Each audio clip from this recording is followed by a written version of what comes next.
안녕하십니까. 만화공인중개사의 저자 이용훈입니다. 오늘은 공인중개사 법령 및 중개실무 문제풀이 6강의 시간으로서 56번부터 66번 문제를 함께 풀어보도록 하겠습니다. 자, 지금부터 56번 문제 시작하겠습니다.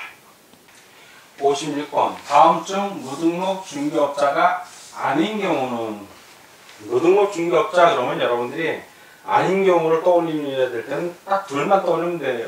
하나는 등록 취소 사유에 해당하는 자, 중개업자인데 등록 취소 사유에 해당하는 자는 등록 취소 처분을 받은 후에 중개업을 하면 무등록 중개업자지만 단순히 등록 취소 사유에 해당하는 자는 아직 무등록 중개업자 아닙니다. 또한 결격 사유에 해당하는 자 역시 등록 취소 처분을 받지 않았기 때문에 무등록 중개업자는 아닙니다. 자, 하나씩 보겠습니다. 1. 중개사무소 개설 등록을 하지 않고 중개업을 한 경우. 그렇죠. 개설 등록을 하지 않았으니까 무등록입니다. 맞고요. 이거는 무등록 중개업자에게 해당이 됩니다. 두 번째, 공인중개사인 중개업자가 폐업 신고 후 중개업을 한 경우. 폐업 신고하면 이미 무등록입니다. 근데 중개업을 했으니까 무등록 중개업자가 되는 겁니다. 3. 중개업자가 등록의 결격 사유인 상태에서 중개업을 한 경우. 자, 등록의 결격 사유인 상태에서 중개업을 한 경우. 등록이 결격 사유가 되면 이건 절대적 등록 취소 사유에 해당이 됩니다. 그래서 등록 취소를 받으면 무등록 중개업자지만 단순히 등록의 결격 사유인 상태에서 중개업을 하더라도 이거는 무등록 중개업자는 아닙니다. 중개업자니까 그건 해당이 없고요. 4. 등록 취소 처분 행해진 후. 자, 그러면 등록 취소가 됐으니까 무등록이죠.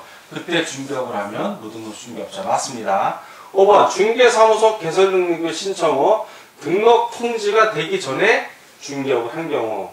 자, 등록 통지 되기 전에 중개업을 한 경우도 역시 무등록 중개업에 해당이 됩니다. 다 오고 하나만 X. 자, 아닌 경우니까 56번은 3번이 정답이 되겠습니다. 다음 57번 문제를 같이 보도록 하겠습니다. 57. 다음은 무등록 중개업자와 관련된 사항이다. 틀린 것은, 자, 1. 무등록 중개업자는, 자, 무등록 중개업자는 벌이 제일 셉니다. 3년 이하의 징역 또는 2천만 원 이하의 벌금에 처해진다. 맞고요. 2. 중개업자가, 자, 중개업자가 무등록 중개업자에게 자기의 성명을 사용하여 중개 업무를 하게 한 경우에는, 즉, 중개업자가 무등록 중개업자가 협조한 겁니다. 이때는 1년 이하의 징역 또는 1천만 원 이하의 벌금에 처해집니다. 무등록 중개업자는 아니잖아요. 이 중개업자는요. 틀렸습니다. 4. 업무 정지 처분 기간 중에 중개업자가 이중 소속이 되어 중개 업무를 하면 무등록 중개업자로 처벌받는다. 이게 중요한 얘기죠. 업무 정지 처분 기간 중에 이 중개업자가 이중 소속이 된 거예요. 다른 데가 있다는 얘기죠. 다른 데. 그럴 때는 무등록 중개업자로 처벌받는 규정 중요합니다. 4번 무등록 중개 행위로 성립한 계약은 유효하나? 예, 계약은 유효합니다. 무등록 중개업자의 보수 청구권은 인정은 되지 않습니다. 5. 4의 경우 이미 보수를 지급한 경우 유효한 변제가 되어 반환되지 않으려는 자연층으로 보는 경향이 있습니다. 이미 돈을 받았다면 중개업자가 무등록 중개업자지만 그 중개 수수료를 받았다면 그건 안 돌려줘도 된다는 얘기죠. 다 오고 한만 X 틀린 것이니까 2번이 정답이 되겠습니다. 58번 공인중개사 법령상 중개사무소 개설 등록의 결격 사유에 해당되지 되는 자는, 자, 결격 사유에 해당되는 자를 보는 겁니다. 1. 공인중개사 자격을 취득하고, 자, 자격을 취득하고 10년이 경과됐어요. 아무 상관없죠. 이런 경우는 결격사유에 해당하지 않습니다. 20년이 지나도 상관없고. 2번 업무 정지 처분을 받고 폐업 신고를 했어요. 그리고 업무 정지 기간이 경과되지 않은 거예요. 지금 이런 경우에는 개설 등록이 결격사유에 해당이 됩니다. 즉 개설 등록할 수 없다는 얘기죠. 3. 파산 선고를 받고, 자, 파산 선고를 받고 복권됐어요. 그리고 1년이 경과된 자, 복권되면 그 즉시 결격사유에 해당되지 않습니다. 자, 근거 이상의 형의 선고유예 기간 중에 있는 자. 근거 이상의 실형을 받으면 3년이 지나야 돼. 만료가 되고 형이 만료된 후에. 근데 선고유예 기간에 있는 자는 업무의 결격사유, 등록의 결격사유에 해당이 되지 않습니다. 도로교통법을 위반하여 벌금형의 선고를 받고 3년이 경과되지 아니한 자. 공인중개사법 외의 법을 위반해서 벌금형 선고받은 건 등록의 결격사유에 해당이 되지 않습니다. 만약에 3년이 경과되지 아니한 자로서 이 벌금형 선고받고 그게 등록의 결격사유가 되려면 이게 도로교통법이 아니라 공인중개사법 위반해갖고 그렇게 돼야 됩니다. 그래서 이것도 해당이 없습니다. 다 X가 하나만 5, 바로 58번은 2번이 정답이 되겠습니다. 59번 공인중개사법상 등록의 결격사유에 대한 설명 중 맞는 것은, 자, 등록의 결격사유를 보는 겁니다. 1. 금고 이상의 형의 집행유예를 선고받고 그 유예 기간 중에 있는 자는 중개업자가 될 수 없다. 그렇죠. 맞습니다. 2번 금고 이상의 실형 선고를 받고 그 집행이 종료되거나 집행이 면제된 날부터 3년이 경과되지 아니한 자. 자, 이렇게 보면 요거는 맞습니다. 등록의 결격사유에 해당이 되는데 집행이 종료된 것으로 보는 경우는 포함하지 않는다. 포함하죠. 집행이 종료되는 경우도 포함합니다. 그래서 이거는 X. 3번 공인중개사 자격이 취소된 후 5년이 경과되지 아니한 자. 자격 취소인 경우에는 3년이다. 3년. 그래서 X. 자, 4. 공인중개사 개설 등록이 취소된 후 5년이 경과되지 아니한 자. 5년이 아니라 3년이죠. 3년이 경과되지 아니한 자는 결격사유에 해당이 되죠. 그래서 X.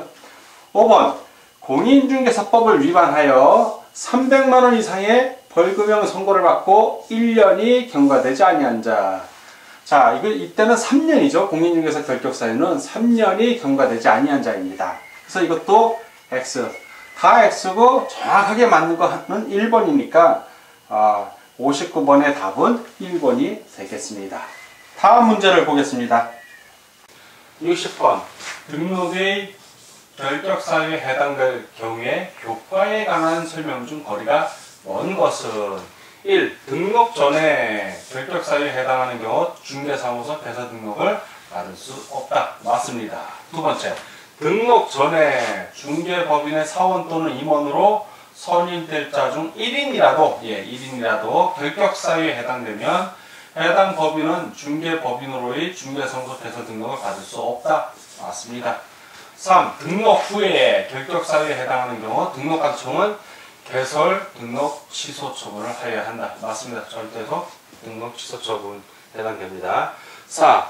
등록 후 사원 또는 임원 중 결격사유에 해당하는 자가 있는 법인은 등록 취소 처분 사유에 해당되나 2월 이내, 즉 2개월 이내에 그 사유를 해소하면 등록 취소되지 않는다. 그렇죠. 이런 사원 또는 임원을 해고하거나 개임하면 등록 취소에 하지는 않습니다. 맞습니다. 5번 중개업자의 사용인이 결격사유에 해당된 때에는 당해 사용인만 중개업에 종사하지 못할 뿐만 아니라 그를 고용한 중개업자도 결격사유로 된다. 아니죠. 사용인이 결격사유에 해당되면 이 사용인만 중개업에 종사를 못합니다. 그리고 이 사람 해고하면 끝이에요. 따라서 고용한 중개업자의 결격사유로 되지는 않습니다. 틀렸네요. 자, 지금 거리가 먼 것이니까 다 동그라미고 하나만 X, 60번은 5번이 정답이 되겠습니다. 61번 공인중개사법상 중개사무소에 개설 등록을 할 수 있는 자만으로 묶인 것은, 그러니까 등록의 결격사유에 해당하지 않는 자를 고르라는 얘기입니다. 기억, 혼인을 한 미성년자, 미성년자는 등록의 결격사유니까 X로 표시하겠습니다. 두 번째, 법정 대리인의 동의를 얻은 피한정후견인, 역시 피한정후견인도 등록의 결격사유에 해당합니다. X. 디귿, 파산 선고를 받고 법원으로부터 복권이 됐어요. 그 경우에는 개설 등록할 수 있습니다. 뭐 1년이 경과하든 2년이 경과하든 이건 해당이 되고요. 개설 등록할 수 있습니다. 리을, 공인중개사법 위반으로 300만원 이상의 벌금형을 선고받고 1년이 경과한 자. 개설 등록을 하려면 3년이 경과해야 돼요. 3년이 넘어야 되죠. 그래서 그것도 X. 미음, 변호사법 위반으로 벌금형에 선고받은 자가 사원으로 있는 법인. 자, 이거는 공인중개사법 위반으로 300만원이어야 되는데 변호사법 위반이니까 더더구나 해당이 안 되죠. X. 그러니까 이 경우에는 등록의 결격 사유에 해당이 안 되니까 개설 등록을 할 수 있습니다. 이 경우 이 법인은 동글뱅이. 그래서 그 개설 등록을 할 수 있는 자만을 고르는 거니까 그 등록의 결격 사유에 해당되지 않는 자를 고르는 겁니다. 그래서 디귿하고 미음이 되겠죠. 디귿하고 미음이 있는 것이 4번이니까 61번은 4번이 답이 되겠습니다. 다음 문제를 보겠습니다. 등록의 결격 사유에 대한 다음 설명 중 옳은 것은, 자, 등록의 결격 사유로서 설명 중에 옳은 걸 고르는 문제입니다. 1. 미성년자가 혼인을 하거나 법정 대리인의 동의를 얻으면 중개업에 종사할 수 있다 없다. 미성년자만 보면 돼. 미성년자는 중개업에 등록할 수 없다. 결격 사유. 자, 없답니다.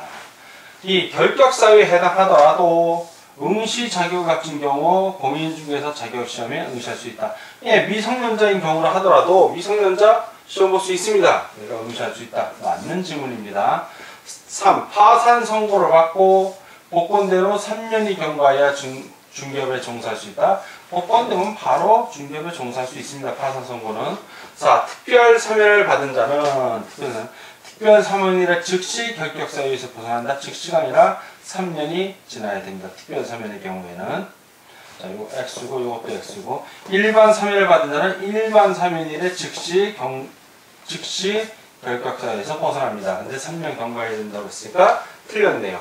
다 X고 하나만 O, 옳은 걸 고르니까 62번은 2번이 정답이 되겠습니다. 다음 63번 문제를 같이 보도록 하겠습니다. 63번.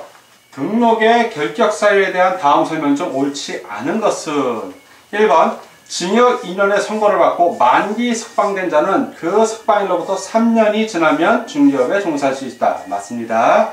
2번. 징역 2년의 선고를 받고 복역 중 1년의 잔형기, 남아있는 형기죠. 남기고 가석방된 자는 가석방일로부터 3년이 지나면 중개업에 종사할 수 있다. 틀렸죠? 가석방된 경우에는 남은 1년을 마치고 3년이니까 가석방일로부터는 지금 요거는 4년이 되는 겁니다. 그래서 이거는 X. 3번.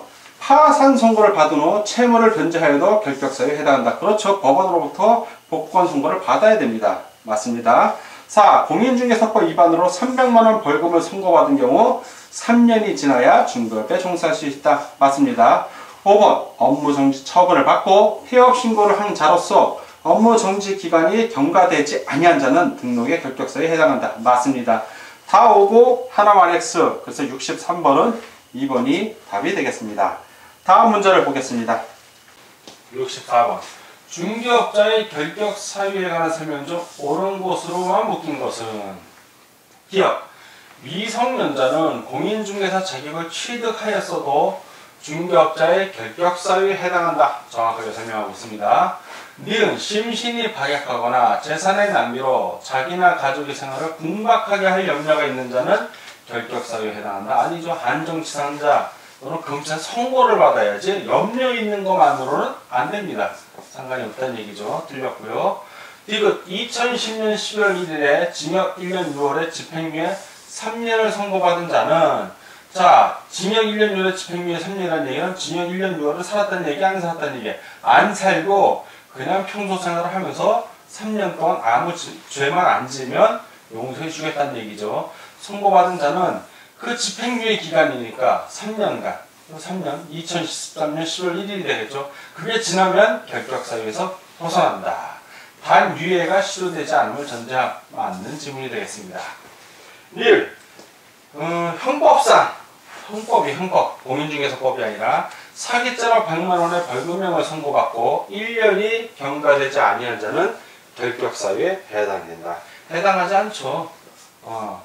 공인중개사법으로 벌금을 받았을 때만 3년 경과되지 않았을 때 결격사유에 해당되고, 타 법은 벌금형 아무 상관이 없습니다. 그런데 해당된다고 했으니까 틀렸고, 미응 공인중개사 법령에 의하여 2010년 5월 15일 공인중개사 사무소 개설 등록 취소를 당한 자는, 자, 중개사무소 개설 등록 취소당하면 3년이 지나야 됩니다. 그러니까 2010년 플러스 3하면 2013년 5월 10월 이후에는 결격사유에서 벗어난다. 맞습니다. 그래서 지금 옳은 것만 고르니까 기억, 디귿, 미음을 고르라는 얘기예요. 자, 기억, 디귿, 미음 어디 있습니까? 3번에 있네요. 3번이 정답이 되겠습니다. 다음 65번 문제를 같이 보도록 하겠습니다. 65번. 다음은 중개사무소 개설 등록 절차에 대한 설명이다. 거리가 먼 것은 1번. 등록 신청을 받은 등록관청은 등록의 결격 사유 등을 확인해야 한다. 맞습니다. 두 번째. 등록관청은 등록 신청일로부터 개설 등록 신청일로부터 7일 이내에 종료에 따라 구분하여 등록을 하고 등록 통지를 서면으로 한다. 맞습니다. 3. 등록 통지를 받은 신청인은 등록 통지 후, 등록 통지 받은 후 업무 개시 전까지 뭐 해야 된다? 보증 설정해야 한다. 맞습니다. 4. 등록관청은 보증 설정을 확인한 후 등록증을 교부해야 합니다. 맞습니다. 5. 중개업자가 보증 설정을 한 후 보증기관이 보증사실을 등록관청에 통보한 경우 업무를 개시할 수 있다. 없습니다. 등록증 교부 받아야 할 수 있는 겁니다. 절대로 여러분들 헷갈리시면 안 됩니다. 보증 설정 확인 후 등록증 교부 받으면 그때부터 하는 겁니다. 이게 틀렸네요. 다 오고 하나만 X 거리가 먼 것이니까 65번은 5번이 정답이 되겠습니다. 다음은 66번 문제를 같이 보도록 하겠습니다. 66번. 다음은 중개사무소 등록의 실효, 등록의 효력을 상실하는 거에 대한 겁니다. 거리가 먼 것은 1. 공인중개사인 중개업자는 사망 시 등록이 실효되고 법인인 중개업자는 해산 시 등록이 실효된다. 맞습니다. 2. 1의 경우에 등록관청은 중개사무소 개설 등록을 취소해야 한다. 맞고요. 3. 중개업자가 폐업 신고한 경우 등록이 실효되므로 다시 중개업을 하는 경우는 재개 신고를 해야 한다. 맞습니다. 이 경우 1년 이내, 폐업 후 1년 이내 재개 신고할 때는 실무교육 받을 필요 없고 1년 지나서 재개 신고할 때는 실무교육 받아야 하는 거 꼭 기억해 주시기 바랍니다. 4. 중개사무소 개설 등록이 취소되어 등록증 반납 그럼 7등신 인자 등본의 등입니다. 며칠 이내? 7일 이내죠. 반납허가를 하는 자는 취소 처분을 받은 날부터 7일 이내에 등록관청에 그 중개사무소 등록증을 반납해야 한다. 7일인데 10일이라고 했으니까 틀렸죠. 5. 등록 취소 처분 후 중개업을 하면 무등록 중개업자에 해당되어 3년 이하의 징역 또는 2천만 원 이하의 벌금에 처해진다. 맞는 질문입니다. 다 오고 하나만 X 거리가 먼 것이니까 66번은 4번이 정답이 되겠습니다. 자, 지금까지 공인중개사 법률 및 중개실무 문제풀이 6강 시간이었고 56번부터 66번까지 함께 풀어봤습니다. 오늘 문제 푸느라고 수고하셨습니다. 다음 시간에 뵙겠습니다. 감사합니다.